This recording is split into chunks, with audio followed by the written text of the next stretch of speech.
बिहार विधानसभा चुनाव में अगर सबसे बड़ा मुद्दा था तो वो था रोजगार। एनडीए गठबंधन की सरकार बन चुकी है और 19 लाख रोजगार की बात कही गई थी। सीधे हम बात करेंगे माले के विधायक मनोज मंजिल हमारे साथ हैं। खाली पदों पर शिक्षा की बहाली अविलंब करो, इसको लेके आज ये प्रदर्शन कर रहे हैं। मनोज जी, शिक्षा की बात कर रहे हैं, अभी तक ये सरकार बने 9 माह हुआ ना, और अभी भी बिहार में 30 बच्चों के अनुपात पर एक शिक्षक होना चाहिए। वैसे जोड़िएगा तो कम से कम 7-8 लाख शिक्षक की बहाली होनी चाहिए। कहाँ बहाली हो रही है? विश्वविद्यालयों में 60% से ज्यादा शिक्षकों के पद खाली पड़े हैं। अस्पतालों में 60 से 70% डॉक्टर्स और चिकित्सा कर्मियों, मेडिकल स्टाफ की पद खाली पड़े हैं। बैंक खाली पड़ा है, ब्लॉक खाली पड़ा है।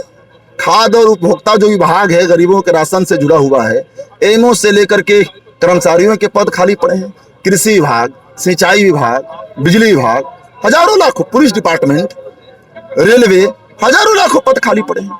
और आपने 19 लाख रोजगार का वादा भी किया था, तो वादा पूरा कीजिए ना। 5 सालों में 19 लाख रोजगार का वादा किया। उस दिशा में सरकार कदम कहाँ उठा रही है? करेगी लोन देंगे। लोन देना कोई रोजगार नहीं है ना।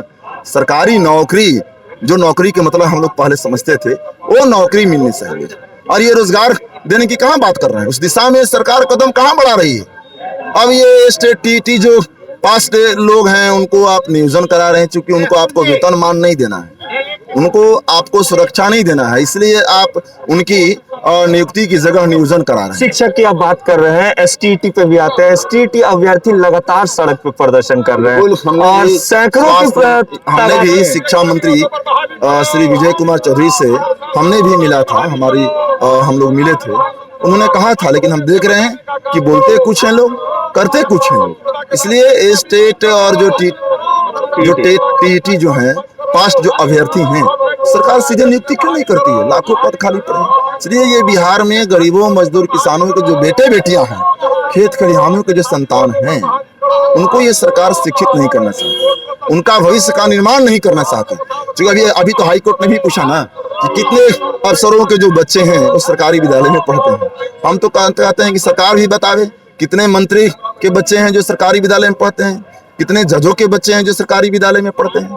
इसलिए सरकार को शिक्षा, स्वास्थ्य, रोजगार पर केवल लफाजी करना है, झूठ बोलना है, और सरकार का जो काम है वो भ्रष्टाचार करना, कोविड से लोगों का जान लेना, झूठ बोलना। सरकार के इसके अलावे और जो विधायक आवाज उठाएंगे विधानसभा में उनकी धुनाई करवाना, सरकार के इसके अलावे कोई काम नहीं। आज किस तरीके से बिहार सरकार को घेरिएगा? आज कोविड से हुई मौत पर सरकार जो आंकड़ा छुपा रही है, अभी हम लोग 1693 गांवों का हम लोगों ने सर्वे किया है बिहार में, जिसमें 7200 लोगों की मौत का हम लोगों के पास एक डेटा हम लोग सदन में भी रखेंगे। और पूरे बिहार में तो हजारों गांव हैं, और 1693 गांव में 7200 हो गए, और ये पूरे बिहार में कह रहे हैं कि 10,000। ये झूठ बोल रहे हैं। ऑक्सीजन से मौत नहीं हुई है, ऑक्सीजन की कमी से, ये सरकार झूठ बोल रही है। ऑक्सीजन की कमी से मौत नहीं हुई, ये तो साहब आपने बोल दिया, लेकिन ये नहीं कहा आपने कि आपके किस प्राथमिक स्वास्थ्य केंद्र, सामुदायिक स्वास्थ्य केंद्र, स्वास्थ्य उप केंद्रों में ऑक्सीजन का व्यवस्था था, जिला अस्पतालों में आईसीयू की व्यवस्था थी। बिहार के स्वास्थ्य मंत्री तो कह रहे हैं कि ऑक्सीजन से किसी की मौत नहीं हुई। वही तो हम पूछ रहे हैं ना दोस्त, कि आप कह रहे हैं ऑक्सीजन की कमी से मौत नहीं हुई, तो आप ये बताओ ना कि बिहार की किस प्राथमिक स्वास्थ्य केंद्र जो ब्लॉक लेवल में होता है, सामुदायिक जो स्वास्थ्य केंद्र है, वहाँ ऑक्सीजन की व्यवस्था थी, स्वास्थ्य उप केंद्र में ऑक्सीजन की व्यवस्था थी।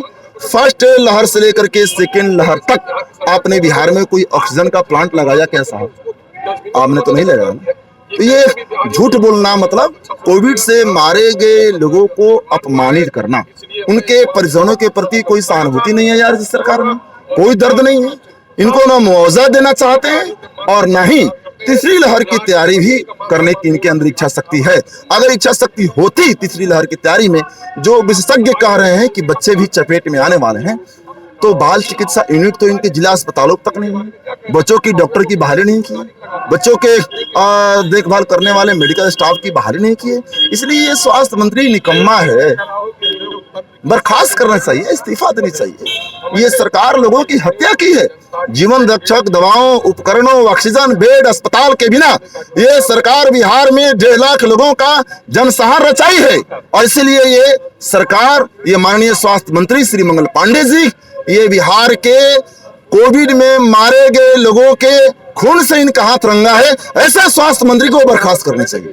तो ये थे मनोज मंजिल जिन्होंने स्वास्थ्य मंत्री की बर्खास्त की बात कही है। वहीं दूसरी तरफ जिस तरीके से बिहार विधानसभा चुनाव में रोजगार बहुत बड़ा मुद्दा था एंड जहां नेता प्रतिपक्ष तेजस्वी यादव महागठबंधन ने कहा था 10 लाख रोजगार देंगे, वहीं एनडीए गठबंधन के द्वारा कहा गया था कि 19 लाख रोजगार दिया जाएगा। हालांकि रोजगार को लेके लगातार जो अभ्यर्थी है वो सड़क पे प्रदर्शन करते हुए नजर आते हैं। दरोगा बहाली हो, एसटीईटी अभ्यर्थी हो, बीपीएससी के अभ्यर्थी हो, तमाम जो अभ्यर्थी हैं वो अपने नियुक्ति के लिए सड़क पे प्रदर्शन करते हुए नजर आते हैं। ऐसे में मनोज मंजिल का कहना है कि ये जो सरकार है वो पूरी तरह से विफल है अपने कामों को लेके, और अगर रोजगार नहीं देती है तो इसको सरकार में रहने की भी जरूरत नहीं है। देखने वाली बात है कि किस तरीके से आज बिहार विधानसभा के मानसून सत्र में माले के तमाम विधायक शिक्षकों पर किस तरीके से बिहार सरकार को घेरते हैं। इससे जुड़ी तमाम अपडेट लाइव बिहार देते रहेगा। अभी के लिए इतना ही, नमस्कार। लाइव बिहार यूट्यूब पर सब्सक्राइब और फेसबुक पर लाइक जरूर करें।